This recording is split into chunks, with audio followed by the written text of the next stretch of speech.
All right, so it's clear. I'm never finishing the Flash episode. What if I pay somebody to edit it? Lucas will never know.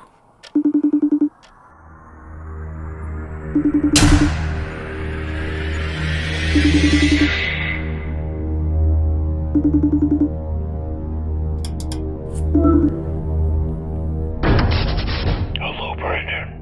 Would you like to play a game? Not particularly. Too bad. You have been a film snob for the better part of your life, and frankly, we're all sick of it. It's time for you to experience true cinema in the form of the entirety of the Saw series. Do I have to? Man to puppet. Can't you just strap one of those reverse bear trap things to my head? Be more fun for you, right? What'd you do to the lights, by the way? I have meticulously hacked in your voodoo account, purchasing all 9 films along with the ticket to the most recent film. Oh, come on. Do you know how expensive that is? And now you have no choice but to watch them, as I have surgically implanted the computer's power button into your large intestine.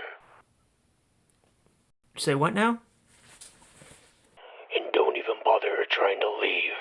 I have installed the well-placed firearm on the upstairs door, rigged to go off at the slightest disturbance. What? That's all? Well, it's death, so yeah, that's pretty much it. I'll take that over watching the series any day. Have a nice night. No, wait, come back. Come on. Party pooper.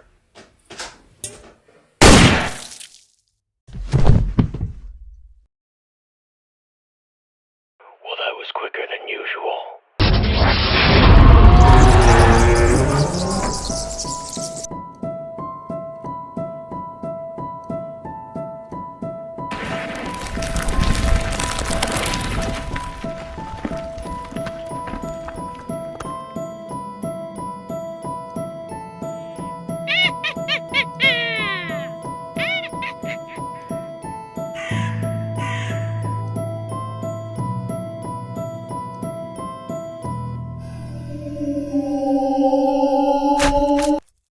All right, everyone.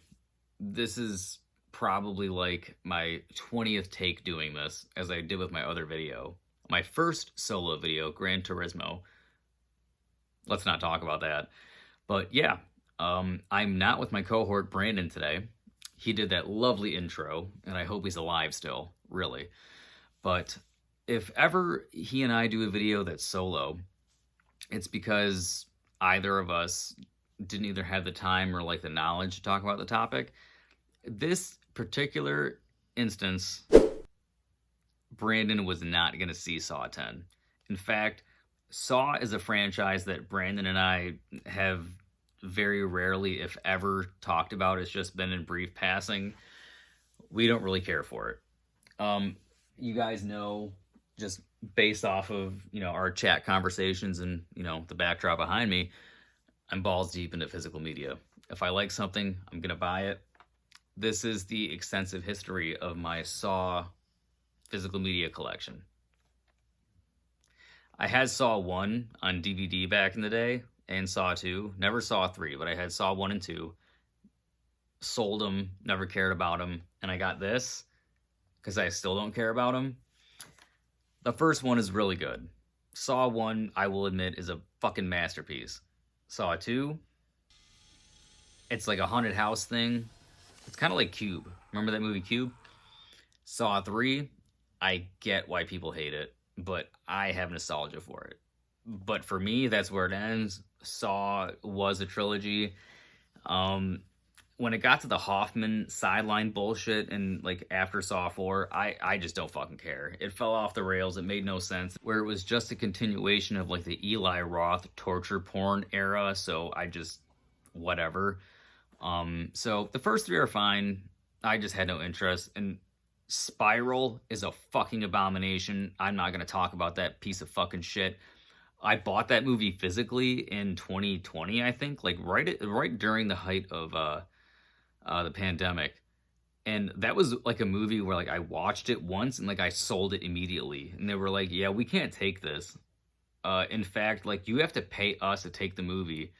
And I gave them $50 to take the movie. I'm like, "Get this out of my fucking hands." Spiral fucking sucked. Like, what was with that voice? It was like, "Hello, detective. I'd like to play a game." Hello, Detective Bosswood. I want to play a game. And I remember sending to Brandon like a clip of the movie because he hadn't seen it, and we like were goofing on this shit. Like that movie fucking sucks. So here's your preface, guys. Saw 10. It's goddamn good. I'm just gonna flat out say it. Saw 10 is basically a direct. And I hate saying it. It's a direct sequel to the first movie, basically. It has references to the others for sure, but if you watch 1 and then Saw 10, it acts like it never happened, which I actually really appreciate. Just going off of the IMDb synopsis and the trailer, which gives away a lot of the ideas of the movie, as everything does. John Kramer is back, and he has a brain tumor. Remember that from Saw 3? So he has a brain tumor, and he's only given like 3 to 4 months to live, and he's getting desperate. He goes to a lot of like cancer meetings and talks to other people going through chemo, and he's looking for that new lease on life. So he ends up finding somebody who went through non-FDA medically approved procedures to cure his cancer, and with a combination of surgery and like antibodies and medicine, it was able to cure the cancer. And John obviously gets interested, so he goes to pursue this avenue, only to find out that he gets duped. Yeah, John gets fucked over, and the surgery never happened. The medicine never happened. And you know what happens when you fuck with Jigsaw? Yeah, you're gonna die in a trap. That's Saw 10. And also in the credits, so can't be a spoiler, on IMDb, Amanda is in the movie. You all should know. She comes back to help Jigsaw.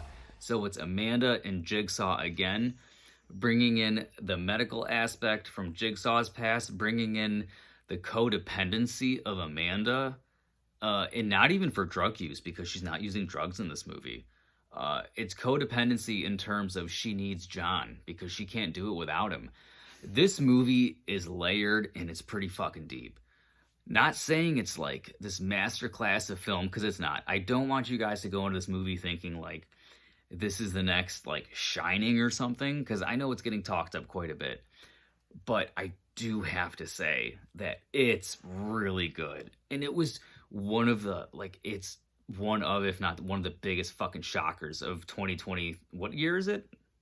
Is it yeah, it's 2023. I said that as a, like, not even as a joke. This is one of the biggest fucking shocks of the year. This is, I loved it. It was so damn good. I mean, it had like the nastiness behind it, of course, like what you would expect in a Jigsaw trap. But the medical nature and bringing Amanda back and that relationship between them was fucking crazy good. And then you have relationships intertwined into the medical scam ring and people working together that really tie this movie into like a beautiful bloody knot. I mean, it's pretty damn good. And I mean, the pacing is all there. It's got a fantastic runtime. The cinematography is good. It doesn't have like a nasty filter over it. It just looks real and raw, and it was just good. And I hope more people see it, because I was shocked. That was a damn good movie.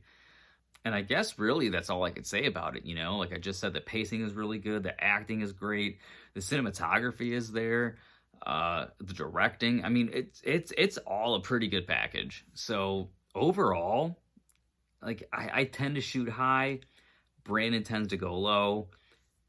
After I watch these movies, I tend to go a little bit lower than my initial thought. So I think this time, realistically, I'm going to give this movie like an 8 out of 10. Like, this is a solid B movie. It's not an A territory. That would be like Academy Award winning kind of shit. Like, getting to that era, right?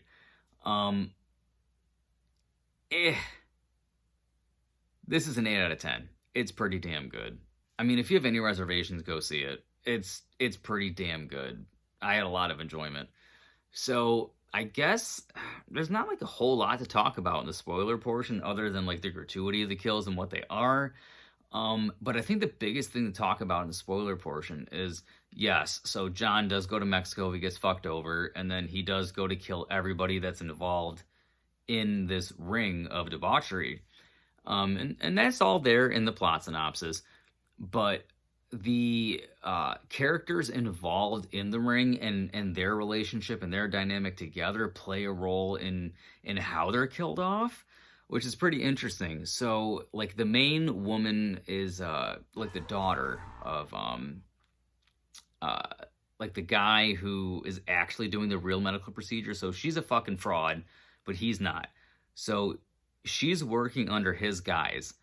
And she has a boyfriend who's also roping people in, but they also have a tour guide who drives the taxi, who drives them to the bus to get them, you know, like ransacked, you know, pulled over and then shuffled in. So everyone has this role. There's an anesthesiologist, there's like an intake nurse. Everybody who you see gets fucking killed. But you wouldn't think twice, because Tobin Bell is so good in this movie. He smiles. It's kind of hard to explain without actually seeing it, but he does a thing where he talks very quietly, but it plays very swelling music behind him when he realizes that he can live. Like, it really uplifts you to where you're just rooting for everybody to get fucking massacred when you realize that he's not going to survive and that Amanda has to take on the torch. So the movie starts with, what's the word I'm looking for? It starts with a sense of just upliftingness, right? But then it just quickly turns macabre. It's a fun movie. I don't really know how else to say it. Like, it's a fun movie. It brings back the characters. People die. It's well written, well directed, well acted, all that fun shit. Admittedly, I'm used to doing these videos with Brandon, so doing it solo only is my second time. Maybe it was a little rocky, but I will do another solo video. And you know what? The next time, oh yes, there will be blood.